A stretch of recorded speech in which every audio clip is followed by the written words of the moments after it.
Hello everyone, welcome to my channel Tanuja Bio Studies. Let's talk about some class 11th weightage of the all chapters. As this is the exam time, you all must be preparing. But क्या होता है, हम बस study करते जाते हैं.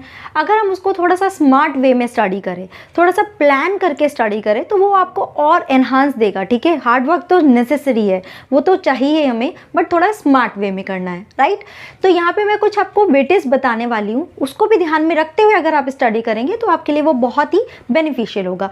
And that is why this video is very important for you. Please watch this till the end. Okay, so हम बात करेंगे यूनिट वाइज और थोड़ा बहुत मैं चैप्टर्स में से भी बताती रहूँगी. ओके, तो पहला यूनिट आपका है that is of 7 marks. I know this is very lengthy unit और मार्क्स इसका बहुत कम है, बट आपको इसको स्टडी करना है मार्क्स की पॉइंट ऑफ व्यू से.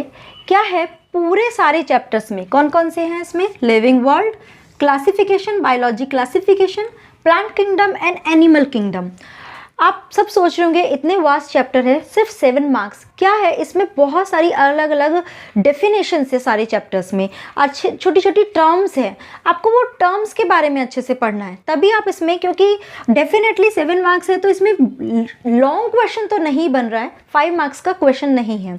यहाँ पे क्या होंगे, एक तो 1 मार्क का क्वेश्चन आता है इस यूनिट में से, 1 2 मार्क्स का एंड 1 3 मार्क्स क्वेश्चन. ठीक है, लिविंग वर्ड में मोस्टली आपकी जितनी भी डेफिनेशंस होती है उसके बारे में बात करते हैं. इसके लिए मैंने एक सेपरेट वीडियो भी आपको बना के दूंगी जिसमें हम पूरे चैप्टर में जितने भी टॉपिक्स है, कौन कौन से इंपॉर्टेंट है, उसके बारे में हम बात करेंगे. ओके, लिविंग वर्ड में ज़्यादातर आपके बाइनोमियल नोमेनक्लेचर, ठीक है, उसके बारे में बात होती है, या फिर हर्बेरियम शीट के बारे में. Biological classification you should know, 3 kingdom classification क्या होता है, ठीक है, इन सब के बारे में बात करेंगे. प्लांट किंगडम में gymnosperm, angiosperm is very important और उसके ऊपर आपका 3 मार्क का क्वेश्चन ज़रूर से पुट हो सकता है. That is about the double fertilization. And animal kingdom में आपकी ज़्यादातर डेफिनेशन आती है, या फिर 3 मार्क्स में डायरेक्टली कोई भी फाइलम को आपको शॉर्ट नोट लिखने को आ सकता है. क्लियर? ओके, नेक्स्ट यूनिट की बात करते हैं, that is unit 2. It is of 12 marks, right. इसमें क्या, 1 मार्क का 1 क्वेश्चन, 2 मार्क का 1 क्वेश्चन एंड 3 मार्क के 2 क्वेश्चन पुट ऑन होते हैं. ठीक है, क्या क्या चैप्टर्स है इसमें? 1 is morphology of flowering plants which is a very vast chapter also. इसमें जो फैमिली है इट इज़ वेरी इंपॉर्टेंट. जो लास्ट में आपके 3 फैमिलीज हैं उसके ऊपर 3 मार्क का क्वेश्चन पुटअप हो सकता है. और इसके अलावा बाकी जितनी भी चीज़ें हैं, लाइक फाइलोटैक्सी हो गया, इन्फ्लोरेसेंस हो गया, स्टेम रूट के बारे में, वेनेशन के बारे में, उसमें आपका 2 मार्क्स का क्वेश्चन के चांसेस ज़्यादा हो जाते हैं. कि पैरेलल वेनेशन क्या होता है, रेटिकुलेट वेनेशन क्या होता है, फाइलोटैक्सी समझाइए, फ्लावर के पार्ट्स के बारे में बताइए. ठीक है, तो इन सब पे 2 मार्क का क्वेश्चन पुटअप हो सकता है. ठीक है, नेक्स्ट हम बात करते हैं anatomy of flowering plants. That is about xylem, phloem, leaf का स्ट्रक्चर, मोनोकॉट, डाइकॉट. इसमें भी डेफिनेशंस बहुत आती है और 3 मार्क का क्वेश्चन भी पुटअप हो सकता है. डेफिनेशंस बहुत ज़्यादा आती है. ठीक है, and structural organisation in animals. इसमें टिश्यूज़ के ऊपर आपको 2 मार्क्स का शॉर्ट नोट आ सकता है, या जो नर्व्स टिश्यू है वो बहुत इंपॉर्टेंट है, न्यूरल टिश्यू, उस पर 3 मार्क का क्वेश्चन आ सकता है जिसमें आपको पूरा एक न्यूरॉन डायग्राम ड्रॉ करना होता है और कुछ उसमें पॉइंट्स लिखने होते हैं. ठीक है, कॉकरोच के ऊपर ज़्यादातर 1 या 2 मार्क का क्वेश्चन होते हैं. एमसीक्यूज आ सकते हैं, फिल इन ब्लैंक में क्वेश्चन आ सकता है कॉकरोच के ऊपर. ठीक है, ओके, क्लियर. नेक्स्ट हम लेते हैं that is the 3rd unit which is what, cell structure and function. मतलब कि सेल से रिलेटेड सारे चैप्टर्स इस यूनिट में इंक्लूड होते हैं. It is about 15 marks. Okay, which is quite important also. Okay, इसमें क्या है, 1 मार्क का 1 क्वेश्चन है, 2 मार्क का भी 1 क्वेश्चन ही है, 3 मार्क के यहाँ पे 3 क्वेश्चन पुटअप हो सकते हैं एंड 5 मार्क का क्वेश्चन हो सकता है. सी, अर्लियर 2 यूनिट में 5 मार्क का क्वेश्चन नहीं होता है, इसमें 3 मार्क्स तक के ही क्वेश्चन आ सकते हैं. ओके, इसमें लेते हैं cell the unit of life. इसमें ज़्यादातर जो न्यूक्लियस होता है उसके ऊपर 5 मार्क का क्वेश्चन हो सकता है. ठीक है। इसके अलावा जितने भी सेल ऑर्गेनल है लाइक माइटोकॉन्ड्रिया हुआ, एंडोप्लाज्मिक रेटिकुलम हुआ, गोल्जी एपरेटस हो गया, वैक्यूल्स हो गया, इन सब के ऊपर 3 मार्क्स के शॉर्ट नोट जनरली पूछे जाते हैं, बहुत ज़्यादा पूछे जाते हैं। और इसके अलावा छोटी छोटी टर्म्स हो गई लाइक टोनोप्लास्ट क्या होता है, ठीक है, प्रोकैरियोट यूकैरियोट में डिफरेंस, उसके ऊपर 2 मार्क्स का आ सकता है, 1 मार्क के क्वेश्चन भी आ सकते हैं सिर्फ डेफिनेशंस वाली चीज़ों पे, ठीक है। नेक्स्ट इज व्हाट, बायोमोलिक्यूल, जिसमें सारे बायोमोलिक्यूल्स हैं। इसमें जनरली लिपिड की स्ट्रक्चर के ऊपर क्वेश्चन पुटअप होते हैं और एंजाइम्स इसमें काफ़ी हद तक इंपॉर्टेंट है। इसमें 3 मार्क का क्वेश्चन पुटअप हो सकता है कि एंजाइम्स का डिटेल स्टडी या एंजाइम की एक्टिविटी या एंजाइम के पूरा एक शॉर्ट नोट आ सकता है। Okay fine. And the cell cycle and cell division, it is very important chapter and 5 mark का मोस्ट प्रोबेबली इसमें से ही क्वेश्चन पुटअप होता है, ठीक है। तो ये चैप्टर तो आपने बहुत अच्छे से तैयार करना है। That's why I was telling you कि अगर आपको वेटेज थोड़ा पता होगा तो you can prepare in a better way. Okay, तो ये चैप्टर तो आपको कभी छोड़ना ही नहीं है। इवन ये यूनिट ही आपको पूरा नहीं छोड़ना है, ये बहुत अच्छे से प्रिपेयर करना है। यहाँ पे 5 मार्क के क्वेश्चन में भी जनरली 2 इंपॉर्टेंट टॉपिक होते हैं। One is what, mitosis, complete mitosis explain करने आ सकता है, या फिर मियोसिस 1 में भी प्रोफेज 1 की जितनी भी स्टेजेस है you must be knowing, that is leptotene zygotene, ठीक है, वो वाली सारी फेजेस भी आपको एक्सप्लेन करने आ सकती है, ठीक है। तो 5 मार्क का इसमें ज़रूर से प्रिपेयर करना है आपको क्वेश्चन। और जिसमें जो इंटरफेज होती है जिसमें G1, S and G2 phase, तो एस फेज में जो डीएनए का हम बताते हैं कि कंटेंट डबल हो जाता है, उसके ऊपर 1 मार्क का क्वेश्चन बहुत ज़्यादा आता है, एमसीक्यूज पे आ सकता है। ओके, नेक्स्ट हम बात करते हैं next unit, that is the plant physiology and it is very important also, क्योंकि ये 18 मार्क्स का है तो डेफिनेटली हमें बहुत अच्छे से प्रिपेयर करना है। 1 मार्क का 1 क्वेश्चन है, 2 मार्क्स के क्या होते हैं, 2 क्वेश्चन आते हैं, 3 मार्क्स के 3 क्वेश्चन आते हैं, 5 मार्क का 1। सी लास्ट की जो 3 यूनिट है उसमें से 5 मार्क के क्वेश्चन आते हैं, अपर 1 2 यूनिट्स में नहीं होते हैं। इसमें बात करते हैं हम ट्रांसपोर्ट इन प्लांट, ठीक है, इसमें ट्रांसपिरेशन पुल क्या होता है उसके बारे में बात करते हैं बहुत ज़्यादा, तो उसके ऊपर क्वेश्चन पुटअप होता है, राइट। मिनरल न्यूट्रिशन में जनरली एक तो nitrogen fixation which is very important, और उसके ऊपर 3 मार्क का क्वेश्चन बहुत ज़्यादा पूछा जाता है, पूरा नाइट्रोजन फिक्सेशन जिसमें आपकी 4 स्टेजेस होती है वो पूरा आपको एक्सप्लेन करना होता है। ओके, तो वो ज़रूर से प्रिपेयर करना।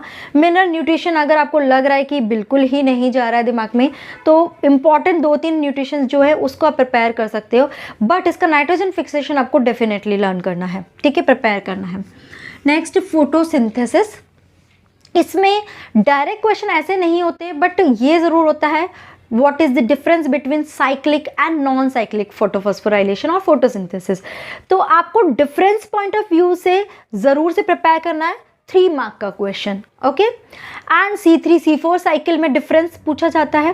C4 साइकिल बहुत कम पूछी जाती है राइट डायरेक्ट क्वेश्चन में, बट C3 साइकिल जो होती है केल्विन साइकिल, वो आपको 3 मार्क के क्वेश्चन में पूछ सकते हैं, या डिपेंड करता है कि 5 मार्क में 2 पार्ट्स में दिया, 1 पार्ट में आपको 3 मार्क का क्वेश्चन पूछ लिया C3 साइकिल, एंड उसके सेकेंड पार्ट में 2 मार्क्स में C3 और C4 में डिफरेंस पूछ लिया, तो इस तरह से पूरा 5 मार्क का क्वेश्चन बन सकता है। ओके, तो C3 cycle is very important, cyclic non cyclic difference is important, right. Okay, respiration in plant, it is also glycolysis, उसमें कितने ATPs बनते हैं वो हमें ध्यान रखने हैं, उसके ऊपर 2 मार्क्स में या 1 मार्क में भी क्वेश्चन आता है, ATPs के ऊपर बहुत ज़्यादा क्वेश्चन आता है, तो वो हमें ध्यान रखना है। ग्लाइकोलाइसिस, क्रैब साइकिल, पूरा क्रैब साइकिल एक्सप्लेन करने आता है इसमें से, ठीक है, जनरली आता है 5 मार्क का क्वेश्चन। ओके, तो क्रैब साइकिल डेफिनेटली प्रिपेयर करना है, किस पॉइंट ऑफ व्यू से, 5 मार्क्स के पॉइंट ऑफ व्यू से, ठीक है। ग्लाइकोलाइसिस में ज़्यादातर ATPs के ऊपर क्वेश्चन आते हैं, तो मतलब 5 मार्क का क्वेश्चन तो नहीं पूछा जाता, जनरली 2 मार्क का या 1 मार्क का क्वेश्चन आ सकता है। Okay, plant growth and development, इसमें डायरेक्ट ऐसा नहीं होगा कि सारे हार्मोन्स पूछ लिए, इंडिविजुअल हार्मोन पे 2 मार्क का शॉर्ट नोट आ सकता है कि ऑक्सिन या जिब्रेलिन, जनरली ऑक्सिन या जिब्रेलिन पूछा जाता है मोस्ट जो पॉपुलर हार्मोन से। Okay, clear. या फिर वर्नलाइजेशन क्या होता है, शॉर्ट डे प्लान्स क्या होते हैं, लॉन्ग डे प्लान्स क्या होते हैं। तो 2 मार्क्स के क्वेश्चन है, 5 मार्क का क्वेश्चन पुटअप नहीं होता। ओके, नेक्स्ट हम बात करते हैं that is the human physiology which is also 18 marks and very important also. Okay, इसमें क्या है, 1 मार्क का क्वेश्चन 1, 2 मार्क के क्वेश्चन 2 आते हैं, 3 मार्क के 3 एंड 5 मार्क का 1, सेम इसका वेटेज है। Okay, digestion, I know it is a very quite lengthy chapter, बहुत कंफ्यूजिंग भी होते हैं क्योंकि बहुत सारे हार्मोन्स इंक्लूड हो जाते हैं, बट हमें क्या करना है, हार्मोन्स के पॉइंट ऑफ व्यू से इसे लर्न करना है। ठीक है, लाइक लिवर पे शॉर्ट नोट आ गया, 5 मार्क का क्वेश्चन इतना नहीं इसमें पुटअप होता है, इसमें 3 मार्क का क्वेश्चन आ सकता है या 2 मार्क का, इधर और यू कैन से 1 मार्क का भी, बट 5 मार्क का बहुत लेस चांसेस है। ठीक है, तो इसमें लाइक लिवर पे शॉर्ट नोट पूछ लिया, स्मॉल इंटेस्टाइन पे, या किसी एंजाइम्स का वर्किंग पूछ लिया, एंजाइम पूरे एंजाइम्स के वर्किंग कि फ्रॉम माउथ टिल एनस जितने भी एंजाइम्स वर्क करते हैं उन सब का एक शॉर्ट नोट, तो उस पर 3 मार्क का क्वेश्चन आ सकता है। ओके, नाउ हम बात करते हैं ब्रीदिंग। इसमें जितनी भी वॉल्यूम्स होती है, रेस्पिरेटरी वॉल्यूम्स होती हैं, वो बहुत कम पूछी जाती है, बट जो आपका इनहेलेशन एक्सहेलेशन होता है थोड़ा बहुत उसमें से पूछ सकते हैं। बाकी जो डिसऑर्डर्स होते हैं ना, उस पर क्वेश्चन आ सकता है 2 मार्क का। ठीक है, तो डिसऑर्डर्स आपके ध्यान में रहने चाहिए। फाइन, नेक्स्ट और इसमें ब्रीदिंग में इनहेलेशन एक्सहेलेशन हो गया और डिसऑर्डर हो गया। ओके, नेक्स्ट हम बात करते हैं circulation, that is the blood fluids and circulation. इसमें जनरली आपके जितने भी इरिथ्रोसाइट्स के टाइप्स हैं, ल्यूकोसाइट्स के बारे में आ सकता है 3 मार्क का या 2 मार्क का, तो उसमें आपको थोड़ा 2-3 लाइन सबके बारे में बताना, लाइक इओसिनोफिल, बेसोफिल और उनके छोटा छोटा सा उसका डायग्राम्स। Okay, clear. तो ये तो इतना यहाँ हो गया ब्लड के बारे में। अब बात करते हैं हार्ट का। हार्ट में आपको पूछा जा सकता है 2 मार्क का question, what is systemic circulation, what do mean by double circulation. ठीक है, लब साउंड, डब साउंड, इन सब के बारे में इंडिविजुअल आपको 1 या 2 मार्क का क्वेश्चन पूछा जा सकता है। और डिसऑर्डर, ठीक है, डिसऑर्डर ध्यान रखना, उसको नहीं स्किप करना। नेक्स्ट हम बात करते हैं एक्सक्रीशन। एक्सक्रीशन में किडनी के ऊपर क्वेश्चन आता है, 5 मार्क का आ सकता है, या फिर अल्ट्रा फिल्ट्रेशन के ऊपर डायरेक्ट क्वेश्चन आता है, या काउंटर करंट मैकेनिज्म क्या होती है। ठीक है, नेक्स्ट हम बात करते हैं लोकोमोशन। मसल्स के ऊपर वर्क करते हैं, तो मसल्स का जो वर्किंग है उसके ऊपर बहुत ज़्यादा क्वेश्चंस आते हैं। 4 ब्रेन के ऊपर लाइक शॉर्ट नोट आ गया, तो 4 ब्रेन के ऊपर शॉर्ट नोट आ सकता है, तो ऐसे छोटे छोटे पार्ट में आ सकता है। 5 मार्क का बहुत कम चांस है, बट होता भी है, अगर बनता भी है तो जनरली मसल्स के ऊपर क्वेश्चन पुटअप होता है। ठीक है, न्यूरल कंट्रोल एंड कोऑर्डिनेशन। ठीक है, दिस इज ऑल्सो जितनी भी आपकी नर्व से रिलेटेड क्वेश्चंस हैं, okay, they all comes in this category. Fine, and last one is what, chemical coordination.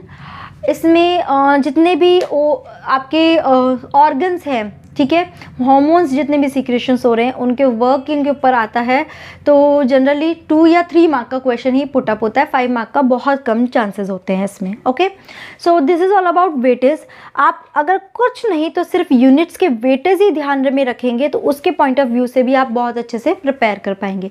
I hope this video is beneficial for you, कुछ हद तक आपको हेल्प किया होगा, so that you can plan your study and can prepare it in a well manner. Okay, so if you really understood this one, please hit the like button, subscribe and share this channel, and if you really want some related kind of topic, I mean related to your exam, please do tell me so that I can guide you for those topic also. Okay, so thank you so much guys for watching this video.